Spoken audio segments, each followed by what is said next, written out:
Details చూద్దాం. రాష్ట్రంలో ఎక్కడా అవినీతి లేకుండా చర్యలు తీసుకుంటున్నామన్నారు సీఎం రేవంత్ రెడ్డి. డ్రగ్స్, గంజాయిని పూర్తిగా నిర్మూలించేందుకు ప్రయత్నం చేస్తున్నామని తెలిపారు. గత సర్కార్ చేసిన తప్పులను రిపీట్ చేయకుండా, రాజకీయ ఒత్తిళ్లు, పైరవీలకు తావు లేకుండా పాలన సాగిస్తున్నామన్నారు. రాష్ట్రంలో 4 కోట్ల మంది ప్రజల శాంతి భద్రతలు పర్యవేక్షిస్తున్న పోలీసులకు అభినందనలు తెలిపారు సీఎం రేవంత్.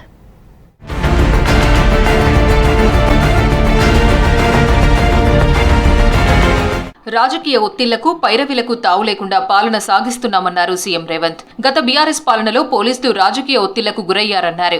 దేశంలో, రాష్ట్రంలో కొత్త నేరగాళ్లు కనిపిస్తున్నారని చెప్పారు. సైబర్ క్రైమ్ అత్యంత వేగంగా విస్తరిస్తోందన్నారు. దాదాపు 100 కోట్ల రూపాయలకు పైనే సైబర్ క్రైమ్ బాధితుల డబ్బును రికవరీ చేశామని చెప్పారు. హైదరాబాద్ హోంశాఖ ఆధ్వర్యంలో జరిగిన ప్రజాపాలన ప్రజా విజయోత్సవాల్లో పాల్గొన్నారు రేవంత్. గత సంవత్సరం నుంచి ఎలాంటి రాజకీయ ఒత్తిడి లేకుండా, రాజకీయ పైరవీలకు తావు లేకుండా ప్రతి ఒక్కరికి ఉద్యోగము, ప్రతి ఒక్కరికి కీలకమైన బాధ్యత ప్రభుత్వంలో ఇచ్చిన పోలీస్ శాఖ, ఫైర్ శాఖ, వివిధ శాఖలకు సంబంధించి దాదాపుగా 15,000 మందికి నియామక పత్రాలు అందజేయడం ద్వారా ఈ నిరుద్యోగ యువకుల యొక్క సమస్యను పరిష్కరించడానికి మేము పూర్తి స్థాయిలో ప్రయత్నం చేశాం. 10 ఏళ్లుగా రాష్ట్రంలో గంజాయి, కొకైన్, హెరాయిన్ విచ్చలవిడిగా పెరిగిందన్నారు సీఎం రేవంత్. స్కూల్ పిల్లలు డ్రగ్స్, గంజాయికి బానిసలవుతున్నారన్నారు. స్కూల్స్, కాలేజీల్లో డ్రగ్స్, గంజాయిపై అవగాహన కల్పించాలని తెలిపారు. డ్రగ్స్ కేసులు దొరికితే ప్రత్యేకమైన కోర్టులు పెట్టి 6 నెలల్లోనే డ్రగ్స్ కేసులను పరిష్కరించేలా చర్యలు తీసుకుంటామన్నారు సీఎం రేవంత్. గత 10 సంవత్సరాలుగా విచ్చలవిడిగా తెలంగాణ రాష్ట్రంలో గంజాయి, కోకైన్, హెరాయిన్ లాంటి అత్యంత ప్రమాదకరమైన సింథటిక్ డ్రగ్స్ ఈ తెలంగాణ ప్రాంతాన్ని పట్టి పీడిస్తున్నాయి. అందుకే టీజీ న్యాబ్ని ప్రత్యేకంగా 1కి 100 సార్లు ఆలోచన చేసుకునే విధంగా ఈ రోజు మన సిబ్బంది ప్రయత్నం చేస్తున్నారు. ట్రాన్స్జెండర్లు ఆత్మగౌరవంతో బ్రతికేందుకే ట్రాఫిక్ లోకి తీసుకొస్తున్నామన్నారు సీఎం రేవంత్ రెడ్డి. సిగ్నల్స్ దగ్గర ట్రాఫిక్ పై ట్రాన్స్జెండర్లకు అవగాహన ఉందన్నారు. ట్రాన్స్జెండర్లకు డబుల్ బెడ్రూమ్ ఇండ్లు, ఇందిరమ్మ ఇండ్లు ఇస్తామని చెప్పారు. ట్రాన్స్జెండర్లను అన్ని విధాలా ప్రభుత్వం ఆదుకునేందుకు సిద్ధంగా ఉందన్నారు సీఎం. ఎప్పుడు సిగ్నల్ మారుతుంది, ఎప్పుడు ట్రాఫిక్ ముందుకెళ్తుంది, ఎప్పుడు ట్రాఫిక్ ఆగుతుందో వాళ్ళు వేగంగా గుర్తుపడుతుంటారు. అందుకే వాళ్ళని ట్రాఫిక్ అసిస్టెంట్స్ గా పోలీస్ డిపార్ట్మెంట్ లో తీసుకొని నెలవారీగా వాళ్ళకి జీత భత్యాలు ఇస్తే వాళ్ళు ఆత్మ గౌరవంతో బ్రతకడమే కాకుండా పోలీస్ వ్యవస్థని బలోపేతం చేయడానికి ఈ ట్రాన్స్జెండర్స్ ఉపయోగపడతారు. హోంగార్డ్స్ రోజువారీ జీతం 1000 రూపాయలకు పెంచుతున్నామన్నారు సీఎం రేవంత్. ఏ హోంగార్డ్ అయినా ప్రమాదవశాత్తు చనిపోతే 5 లక్షల ఎక్స్గ్రేషియా ఇస్తామన్నారు. రాజీవ్ ఆరోగ్యశ్రీ లాంటి మెరుగైన వైద్యాన్ని హోంగార్డులకు అందిస్తామన్నారు. అంతర్జాతీయ ప్రమాణాలతో పోలీస్ కుటుంబాల కోసం యంగ్ ఇండియా పోలీస్ స్కూల్ నిర్మిస్తామన్నారు.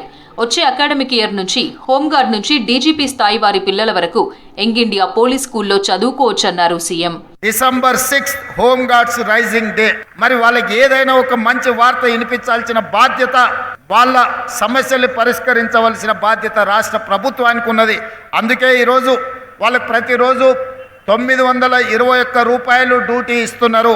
వాటిని 1000 రూపాయలకు పెంచడం ద్వారా వాళ్ళ యొక్క హానరోరియం 1000 రూపీస్కి ఈరోజు పెంచడం జరిగింది. హైదరాబాద్ ఎన్టీఆర్ మార్గ్ హెచ్ఎండిఏ గ్రౌండ్ లో పోలీస్ శాఖ ఆధ్వర్యంలో ప్రజాపాలన విజయోత్సవాల్లో పాల్గొన్నారు సీఎం రేవంత్. పోలీస్ శాఖ పనితీరుపై ఏర్పాటు చేసిన స్టాల్స్ ను పరిశీలించారు CM. Telangana special police weapons display, bomb disposal పరికరాలు, intelligence security wing, anti narcotics bureau stalls లను సందర్శించారు. ఈ సందర్భంగా నిర్వహించిన మాక్ డ్రిల్స్ ఆకట్టుకున్నాయి.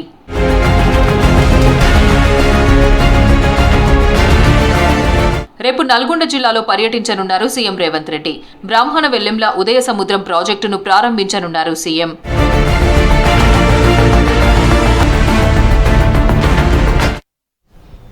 పదేళ్ల బీఆర్ఎస్ పాలన రాష్ట్రాన్ని అస్తవ్యస్తం చేసిందన్నారు మంత్రులు. 2 సార్లు అధికారంలోకి వచ్చినా రైతులకు రుణమాఫీ, నిరుద్యోగులకు కొలువులు, పేదలకు ఇండ్లు కూడా ఇవ్వలేకపోయిందన్నారు. ఏడాది కాలంలోనే అన్ని వర్గాలకు కాంగ్రెస్ ప్రభుత్వం న్యాయం చేసిందన్నారు. ఈ నెల 9న తెలంగాణ తల్లి విగ్రహావిష్కరణకు మాజీ సీఎం కేసీఆర్, కేంద్ర మంత్రులు కిషన్ రెడ్డి, బండి సంజయ్లను ఆహ్వానిస్తామన్నారు మంత్రులు. త్వరలో క్యాలెండర్ ప్రకారం జాబ్ నోటిఫికేషన్లు ఇస్తామన్నారు deputy CM Bhatti Vikramarka. Green ఎనర్జీపై రాష్ట్ర ప్రభుత్వం దృష్టి పెడుతోందని చెప్పారు. గత ఏడాదితో పోల్చితే ఈ ఏడాది విద్యుత్ వినియోగం గణనీయంగా పెరిగిందన్నారు. 10 ఏళ్లు బీఆర్ఎస్ రాష్ట్రాన్ని అతలాకుతలం చేసిందని మండిపడ్డారు భట్టి. అంతకుముందు కూకట్పల్లి జేఎన్టీయూలో అంబేద్కర్ వర్ధంతి కార్యక్రమానికి హాజరయ్యారు. రాజ్యాంగ నిర్మాతకు నివాళులర్పించారు. 10 ఏళ్లు మీరు రాష్ట్రాన్ని అతలాకుతలం చేసి తెచ్చుకున్న రాష్ట్రంలో ఉద్యోగాల కోసం అల్లాడిపోతున్న నిరుద్యోగ యువతి యువకుల్ని గాలి కుదిలేసి కనీసం ఒక గ్రూప్ 1 పరీక్ష కూడా నిర్వహించకుండా వదిలేస్తే, 10 ఏళ్ళు డిఎస్సి పరీక్షను కూడా నిర్వహించకుండా వదిలేస్తే, వాటన్నిటిని సంపూర్ణంగా పబ్లిక్ సర్వీస్ కమిషన్తో సహా ప్రక్షాళన చేసి దాదాపు 56,000 మందికి ప్రభుత్వ ఉద్యోగాలు రిక్రూట్మెంట్ చేసి నియామక పత్రాలు కూడా ఇచ్చినటువంటి పరిస్థితి మీ అందరికీ తెలిసింది. ఏడాది కాలంలోనే అన్ని వర్గాలకు కాంగ్రెస్ ప్రభుత్వం న్యాయం చేసిందన్నారు మంత్రి ఉత్తమ్ కుమార్ రెడ్డి. బ్రాహ్మణ వెల్లంల ప్రాజెక్టు అందుబాటులోకి వస్తే 1,00,000 ఎకరాలకు సాగునీరు అందుతుందన్నారు మంత్రి కోమిటిరెడ్డి. నల్గొండ జిల్లా దామరచర్ల మండలం యాదాద్రి థర్మల్ పవర్ ప్లాంట్ సందర్శించారు మంత్రులు. పవర్ ప్లాంట్ ప్రారంభోత్సవ ఏర్పాట్లు పరిశీలించారు. తర్వాత సూర్యాపేట జిల్లా హుజూర్ నగర్ లో పలు అభివృద్ధి కార్యక్రమాలకు శంకుస్థాపన చేశారు మంత్రులు. మరో 4 ఏళ్లు అద్భుతమైన పారదర్శక మంచి పరిపాలన అందించబోతున్నారు. ఈ 1 ఇయర్ పూర్తయిన సందర్భంగా ఇక్కడ రేపు 800 మెగావాట్ల థర్మల్ పవర్ ప్లాంట్ ముఖ్యమంత్రి గారు ఇనాగ్రేట్ చేయడం ఇది చాలా సంతోషకరమైన విషయం. ఇది జిల్లా చరిత్ర కూడా నిలబడబోతుంది. దీని తర్వాత బ్రాహ్మణ వెల్లంల ప్రాజెక్టు నీటి విడుదల చేస్తారు. ప్రజాపాలన, ఇందిరమ్మ పాలన రేపటికి 7వ తారీఖు అదొక మంచి ముహూర్తం లాగా భావించడం. ముఖ్యమంత్రిగా ప్రమాణ స్వీకారం, మంత్రులుగా మేము ప్రమాణ స్వీకారం. 15 ఏళ్ళు ఆలస్యమైన నా జన్మ ధన్యమైంది. ప్రజలందరికీ హామీ ఇస్తున్నా, నేను కాదు ఉత్తమమైన లీడర్ ఉన్నాడు కాబట్టి మన బ్రాహ్మణ వెల్లంల మార్చి ఏప్రిల్ నాటికి మాకు 1,00,000 ఎకరాలు ఇవ్వాలని రిక్వెస్ట్ చేస్తాం. ఈ నెల 9న తెలంగాణ తల్లి విగ్రహావిష్కరణకు మాజీ సీఎం కేసీఆర్, కేంద్ర మంత్రులు కిషన్ రెడ్డి, బండి సంజయ్ను ఆహ్వానిస్తున్నామన్నారు మంత్రి పొన్నం ప్రభాకర్. ఇప్పటికే వారి సిబ్బందికి సమాచారం ఇచ్చామన్నారు. వారిచ్చిన టైంకు వెళ్లి ప్రత్యేకంగా ఆహ్వానిస్తామన్నారు పొన్నం. మాజీ ముఖ్యమంత్రి కేసీఆర్ గారిని, ప్రతిపక్ష నాయకుడిగా కేంద్ర మంత్రి బండి సంజయ్ గారిని, కిషన్ రెడ్డి గారిని 9వ తారీఖు నాడు జరిగే తెలంగాణ విగ్రహావిష్కరణకు హైదరాబాద్ ఇన్ఛార్జ్ మంత్రి ఆహ్వానించడానికి వాళ్ళ యొక్క వ్యక్తిగత సిబ్బందికి సమాచారం ఇచ్చి సమయం ఇవ్వాల్సిందిగా అడుగుతా ఉన్నాం. వాళ్ళ సమయం ఇచ్చిన దాని ప్రకారంగా ఆహ్వాన పత్రాలు తెలంగాణ ప్రభుత్వ పక్షాన ఇవ్వడం జరుగుతుంది. వారిని ఈ సమావేశానికి రావాల్సిందిగా తెలంగాణ ప్రభుత్వ పక్షాన విజ్ఞప్తి చేస్తా ఉన్నాం. ప్రజల ఆరోగ్య సంరక్షణ ప్రభుత్వ బాధ్యతని అన్నారు మంత్రి దామోదర రాజనరసింహ. ప్రజల అనారోగ్యంతో అప్పుల పాలు కాకూడదన్నారు. హైదరాబాద్లోని షెట్టన్ హోటల్లో ద వీక్ మ్యాగజైన్ నిర్వహించిన బెస్ట్ హాస్పిటల్స్ అవార్డ్స్ 2024 కార్యక్రమంలో పాల్గొన్నారు మంత్రి. దేశంలోని వివిధ రాష్ట్రాలకు చెందిన హాస్పిటల్స్ కు మంత్రి దామోదర అవార్డులు అందజేశారు. రాజ్యాంగబద్ధంగా కాంగ్రెస్ సర్కార్ పరిపాలన సాగిస్తున్నట్లు తెలిపారు హస్తం నేతలు. అంబేద్కర్ వర్ధంతి సందర్భంగా పూలమాలలు వేసి నివాళులర్పించారు. దేశానికి ఆయన చేసిన సేవల్ని గుర్తు చేసుకున్నారు. రాజ్యాంగ పరిరక్షణకు కాంగ్రెస్ కృషి చేస్తోందన్నారు. కాంగ్రెస్ హస్తంలోనే రాజ్యాంగం సురక్షితంగా ఉంటుందన్నారు కాంగ్రెస్ నేతలు.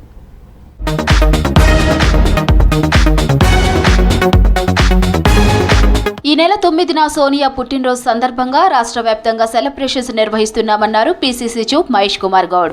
ప్రజాపాలన పండుగలో ప్రజలంతా భాగస్వాములు కావాలని పిలుపునిచ్చారు. రాష్ట్రంలో అన్ని రంగాల్లో కాంగ్రెస్ మార్కు కనిపిస్తుందన్నారు. 10 ఏళ్లలో బీఆర్ఎస్ చేసిన దోపిడీ ఒక్కొక్కటిగా బయటకొస్తుందని విమర్శించారు.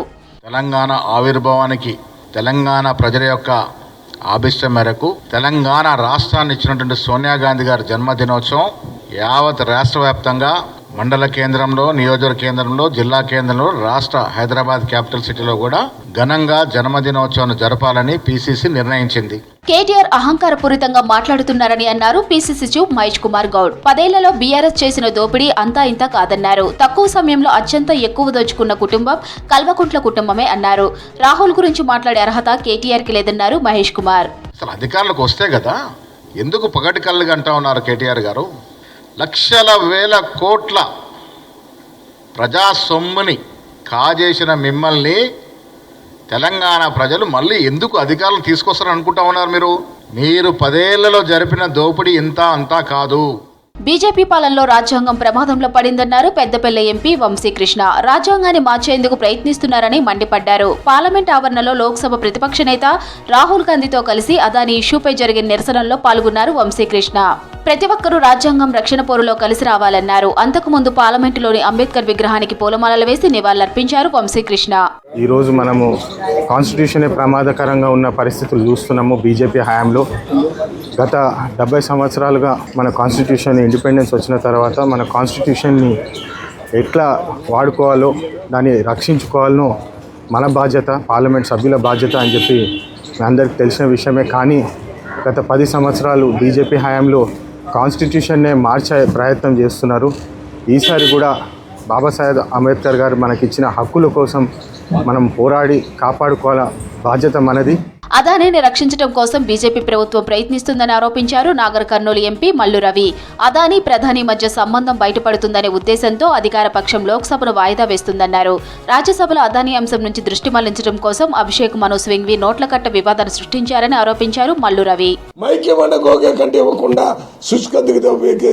ప్యానల్ స్పీకర్ మైక్ ఇచ్చి హౌస్ అర్జెంట్ మండే ఈ విషయాలన్నీ ప్రజలకు తెలియజేయాలంటే ఒక్కటే విషయం హౌస్ నడవకుండా చేస్తున్నారు. అది అదాని మీద వచ్చిన ఆరోపణల మీద పార్లమెంట్లో చర్చ చేస్తే ఆ చర్చలో అదానికి మనం మోడీ ప్రధానమంత్రికి ఉన్న సంబంధాన్ని గురించి ప్రజలకు తెలిసిపోద్ది. రాజ్యాంగ నిర్మాత డాక్టర్ బిఆర్ అంబేద్కర్ వర్ధంతి సందర్భంగా నివాళులర్పించారు Chennur MLA Vivek Venkataswamy. Hyderabad lower tank బండ్లోని అంబేద్కర్ విగ్రహానికి పూలమాలలు వేసి అంజలి ఘటించారు. దేశానికి అంబేద్కర్ చేసిన సేవలను గుర్తు చేసుకున్నారు వివేక్. ఈ కుల వివక్ష గురించి రేపు మళ్ళా విభేదాలు తీసుకొస్తారని చెప్పి దీన్ని హోమోజినియస్ గ్రూప్గా అప్పుడు డాక్టర్ అంబేద్కర్ గారు పెట్టడం జరిగింది. ఈరోజు వారి సేవలు ఏదైతే ఈ దేశానికి దళితులకు చేశారో అందరూ కూడా గుర్తించుకొని వారు ఒక రోల్ మోడల్గా అందరూ యువకులందరూ కూడా ఆ కష్టము పట్టుదల ఏదైతే ఏది కావాలో అది సాధించుకోవాలని చెప్పి ఏదైతే అంబేద్కర్ గారు సాధించుకున్నారో. కాంగ్రెస్ ప్రభుత్వం అధికారంలోకి వచ్చాక ఆలయాల అభివృద్ధికి ప్రాధాన్యం ఇస్తుందన్నారు కంటోన్మెంట్ ఎమ్మెల్యే శ్రీ గణేష్. మారేడుపల్లి సుబ్రహ్మణ్య స్వామి ఆలయ నూతన కమిటీ ప్రమాణ స్వీకారోత్సవంలో పాల్గొన్నారు. కమిటీ సభ్యులకు అభినందనలు తెలిపారు. ఆలయానికి వచ్చే భక్తులకు తగిన సౌకర్యాలు కల్పించేందుకు కృషి చేయాలన్నారు శ్రీ గణేష్. ఇంటెలిజెన్స్ ద్వారా ఎస్బీల ద్వారా సెలక్షన్ చేసి మరి వీలైతే ఆలయానికి మంచిగా ఉంటుంది, ఆలయ డెవలప్మెంట్ అవుతుంది, భక్తులు కూడా వీరి ద్వారా పంతులు కూడా సంతోషిస్తారనే ఉద్దేశంతో మంచిగా పూజలు జరుగుతుంది.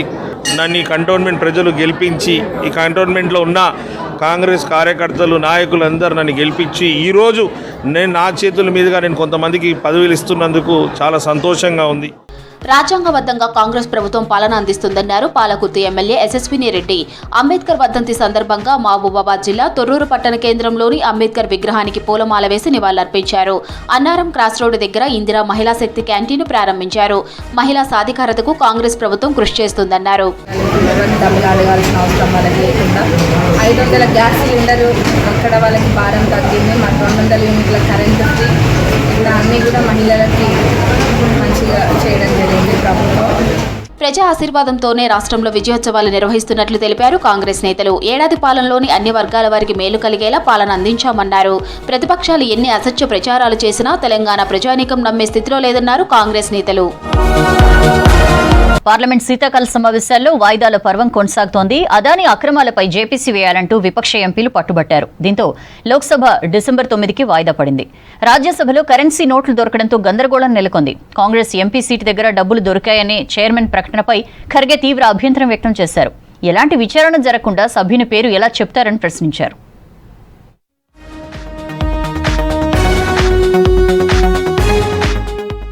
పార్లమెంట్ వింటర్ సెషన్స్ ఆందోళనల మధ్య కొనసాగుతున్నాయి. ఉభయ సభల ప్రారంభానికి ముందే పార్లమెంట్ ఆవరణలో నిరసనకు దిగారు విపక్ష ఎంపీలు. అదానీ మోదీ బాయ్ బాయ్ అనే మాస్కులు ధరించారు. అదానీ ఇష్యూపై ఉభయ సభల్లో చర్చించాలని డిమాండ్ చేశారు. అదానీ అవినీతిపై వెంటనే జేపీసీ వేసి సీబీఐ, ఈడీతో విచారించాలంటూ ఎల్ఓపీ రాహుల్ గాంధీ ఆధ్వర్యంలో ఆందోళన చేశారు.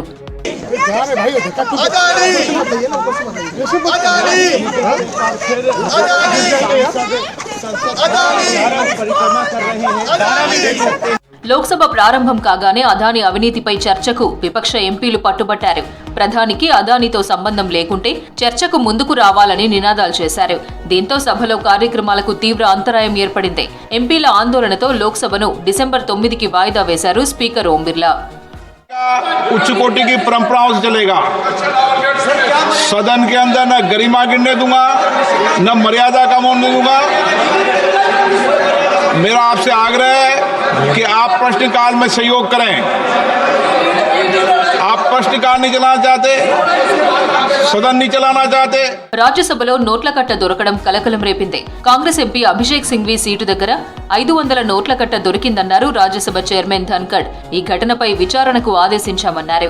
దీనిపై కాంగ్రెస్ ఎంపీలు అభ్యంతరం తెలిపారు. అధికార విపక్ష నేతల మధ్య వాగ్వాదం చోటు చేసుకుంది. that the chair should not take the name of the member. When? No, but then chairman has rightly pointed out the seat number and the member who occupies that particular seat number. What is wrong in that? విచారణ చేయకముందే Congress MP Singhvi పేరు ప్రకటించడంపై అభ్యంతరం వ్యక్తం చేశారు మల్లికార్జున ఖర్గే. విచారణ జరగకముందే సభ్యుడి పేరు ఎలా ప్రకటిస్తారని ప్రశ్నించారు. ఈ ఘటనపై ఎలాంటి విచారణ చేసినా తమకు అభ్యంతరం లేదన్నారు ఖర్గే. जब तक इन्वेस्टिगेशन नहीं होता और जब तक आपको ऑथेंटिसिटी से कोई एक व्यक्ति के पास या कोई एक सीट के ऊपर मिला है, उसका ऑथेंटिसिटी नहीं होता, तब तक तो उसका नाम बोलना ही नहीं. ये अरे छोड़ो भाई sir, you know, you all lawyers, can he do like this? సభలో ఎవరి సీటు దగ్గర డబ్బులు దొరికాయో చెబితే తప్పేంటన్నారు ఎన్డీఏ ఎంపీలు. దీంతో కాంగ్రెస్ బీజేపీ సభ్యుల మధ్య వాగ్వాదం జరిగింది. సభలో గందరగోళం నెలకొనడంతో రాజ్యసభను వాయిదా వేశారు chairman. When our chairman is investigating, it is not a court. I never saw the judiciary. I said when you are investigating. I am not investigating. Rajya Sabha chairman Dhankhar ప్రకటనను ఖండించారు కాంగ్రెస్ ఎంపీ అభిషేక్ మను సింఘ్వి. తన దగ్గర ఒకే ఒక్క 500 రూపాయల నోటు తప్ప ఇంకేమీ లేదన్నారు. నిన్న మధ్యాహ్నం 12:57 పార్లమెంటుకు వచ్చినట్లు తెలిపారు. ఆ తర్వాత 1:30 వరకు క్యాంటీన్లోనే ఉన్నట్లు చెప్పారు. ఆ టైంలో తన దగ్గర డబ్బులు లేవన్నారు Singhvi. I find it bizarre that even on such issues, politics is raised. Of course, there must be an inquiry as to how people can come and put anything anywhere in any seat. It means that each of us must have a seat where the seat itself can be locked and the key can be carried home by the member of parliament, because everybody can then do things on the seat and make allegations about this. ఢిల్లీలోని parliament house lance లో doctor BR Ambedkar వర్ధంతి సందర్భంగా నివాళులర్పించారు నేతలు. ఉపరాష్ట్రపతి జగదీప్ ధన్ఖడ్, ప్రధాని Modi, LOP Rahul Gandhi, AICC chief Kharge నివాళులర్పించారు. దేశానికి అంబేద్కర్ చేసిన సేవలను గుర్తు చేసుకున్నారు. That's all for now. తర్వాత 3 వార్తలు ప్రసారం. Stay tuned.